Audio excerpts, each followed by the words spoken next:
ये आकाशवाणी रायपुर है। प्रादेशिक समाचार बुलेटिन के साथ मैं अभिलाषा शुक्ला।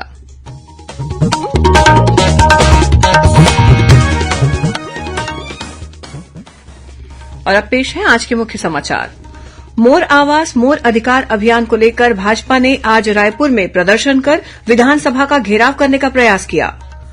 महासमुंद जिले में ईंट भट्टे के ऊपर सो रहे 5 मजदूरों की दम घुटने से मौत, एक अन्य मजदूर गंभीर।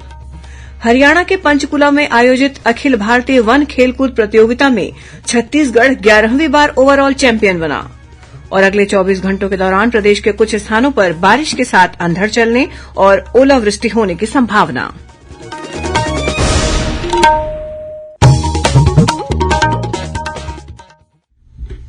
अब समाचार विस्तार से। मोर आवास मोर अधिकार अभियान को लेकर भारतीय जनता पार्टी ने आज राजधानी रायपुर में प्रदर्शन कर विधानसभा का घेराव करने का प्रयास किया। प्रदेश भर से भाजपा कार्यकर्ता और प्रधानमंत्री आवास से वंचित हितग्राही रायपुर पहुंचे और उन्होंने विधानसभा की ओर कूच किया। आंदोलन को लेकर विधानसभा मार्ग पर सुरक्षा की कड़ी व्यवस्था की गई थी। घेराव से पहले पिरदा चौक पर एक जनसभा हुई। सभा को संबोधित करते हुए पार्टी के प्रदेश अध्यक्ष अरुण साव ने राज्य सरकार पर निशाना साधा और प्रधानमंत्री आवास योजना पर भ्रम फैलाने का आरोप लगाया। वहीं नेता प्रतिपक्ष नारायण चंदेल ने कहा कि गरीब जनता अपना हक मांग रही है, ये आम जनता की लड़ाई है। छत्तीसगढ़ प्रभारी ओम माथुर ने कार्यकर्ताओं से इस बार सरकार बदलने की बात कही।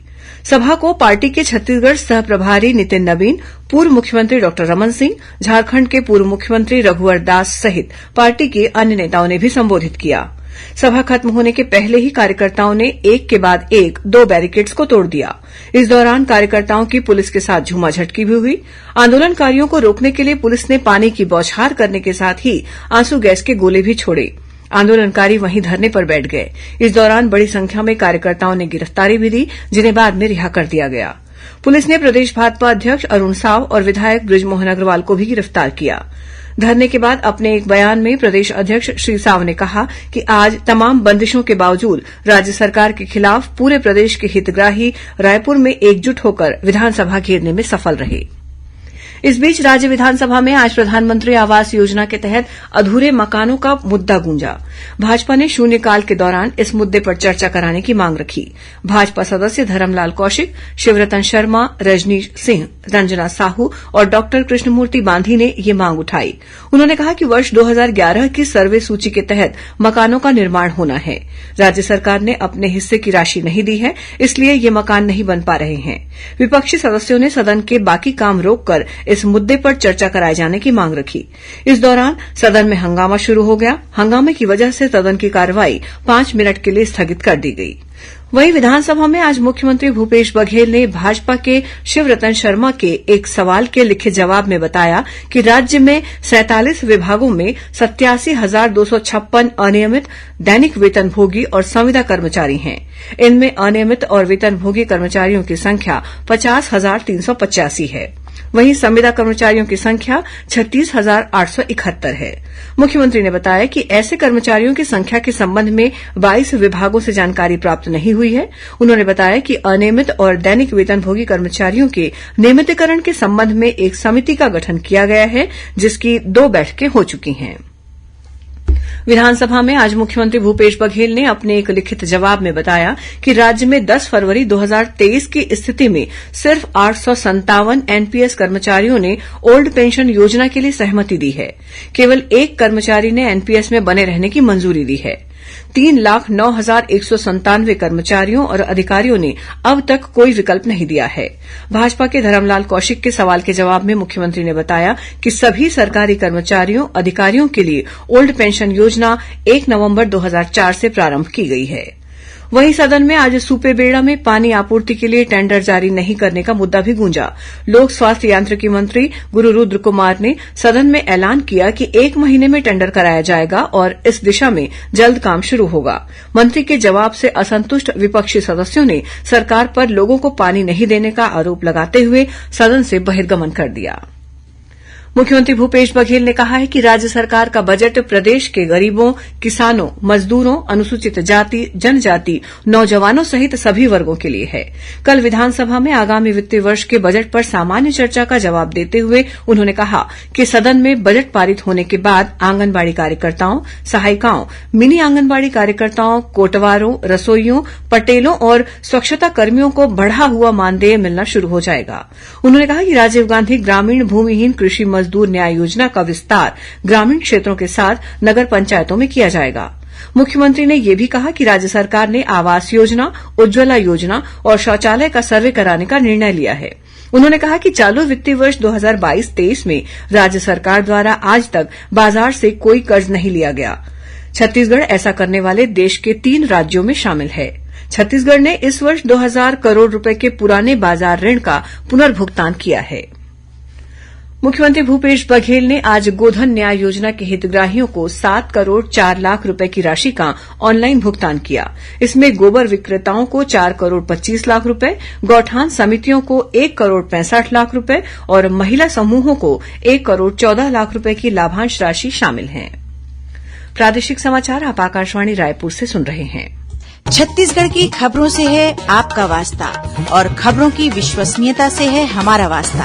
आकाशवाणी समाचार रायपुर के प्रादेशिक समाचार बुलेटिन के साथ ही हमारे समसामयिक कार्यक्रम आप रेडियो के अलावा अपने मोबाइल पर भी सुन सकते हैं। आकाशवाणी समाचार फेसबुक, ट्विटर और यूट्यूब पर भी उपलब्ध है। हमारा Facebook page Chhattisgarh news on AIR, Twitter handle CGAIR news और हमारा यूट्यूब चैनल है छत्तीसगढ़ AIR न्यूज। तो अब रेडियो के साथ ही आपके मोबाइल के जरिए भी हम पहुंच रहे हैं आप तक। छत्तीसगढ़ की हर खबर के लिए सुनते रहिए आकाशवाणी समाचार। और अब आगे बढ़ते हैं बाकी के समाचारों की ओर। भारतीय सेना में JCO तथा OR पद पर भर्ती के लिए इन दिनों ऑनलाइन रजिस्ट्रेशन किया जा रहा है। ये online registration join Indian army website पर हो रहा है। रजिस्ट्रेशन करवाने की अंतिम तारीख 20 मार्च है। सेना भर्ती कार्यालय रायपुर के निदेशक कर्नल नरेंद्र प्रसाद सेमल्टी ने बताया कि भर्ती प्रक्रिया में वही उम्मीदवार शामिल हो सकेंगे जिन्होंने अपना रजिस्ट्रेशन करवा लिया होगा। रजिस्ट्रेशन कराने के लिए उम्मीदवार के पास आधार कार्ड और 10वीं का सर्टिफिकेट होना जरूरी है। सेना भर्ती कार्यालय ने सभी इच्छुक उम्मीदवारों को आगाह किया है कि ये भर्ती प्रक्रिया पूरी तरह से निष्पक्ष है और इसमें किसी भी तरह का बाहरी हस्तक्षेप संभव नहीं है, इसलिए वे किसी भी दलाल के चंगुल में न फंसें। महासमुंद जिले के गढ़ फुलझर गांव में बीती रात ईंटों को पकाने के लिए बनाए गए भट्टे के ऊपर सो रहे पिता पुत्र सहित 5 मजदूरों की दम घुटने से मौत हो गई। वहीं एक अन्य मजदूर को गंभीर स्थिति में अस्पताल में दाखिल कराया गया है। बसना थाना प्रभारी कुमारी चंद्राकर ने बताया कि ईंट भट्टा से निकलने वाले धुएं के कारण संभवतः दम घुटने से इन मजदूरों की मौत हुई है। मृतकों में 3 लोग एक ही परिवार के हैं। मुख्यमंत्री श्री भूपेश बघेल ने इस हादसे पर गहरा दुख प्रकट किया है।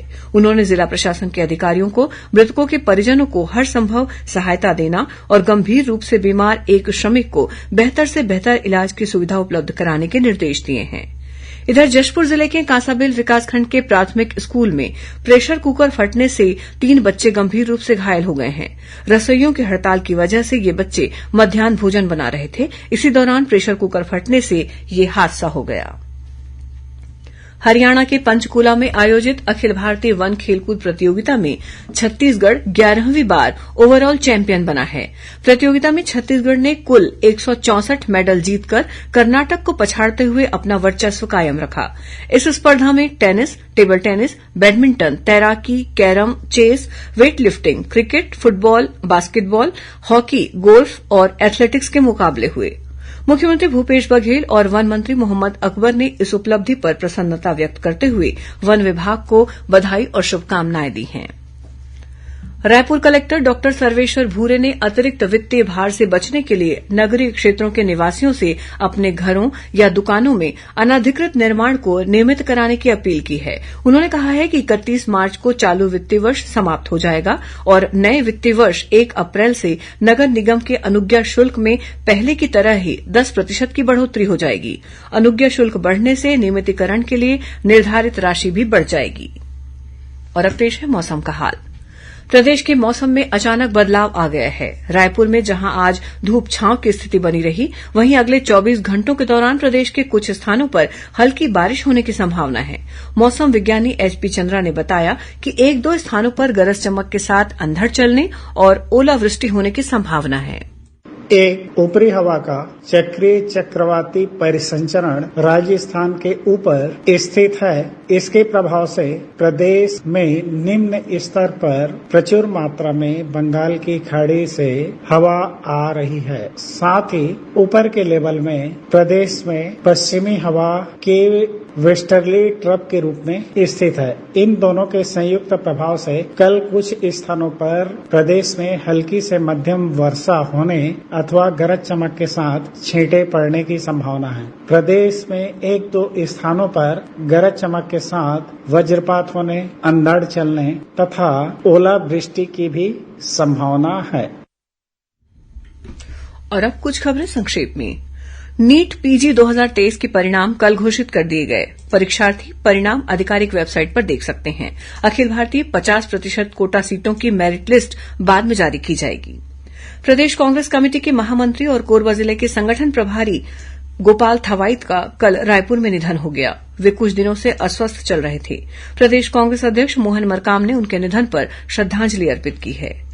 कबीरधाम जिले के तरे गांव के एकलव्य आवासीय विद्यालय में बच्चों के साथ मारपीट और बाल काटने का मामला उजागर होने के बाद प्राचार्य और हॉस्टल के अधीक्षक को हटा दिया गया है।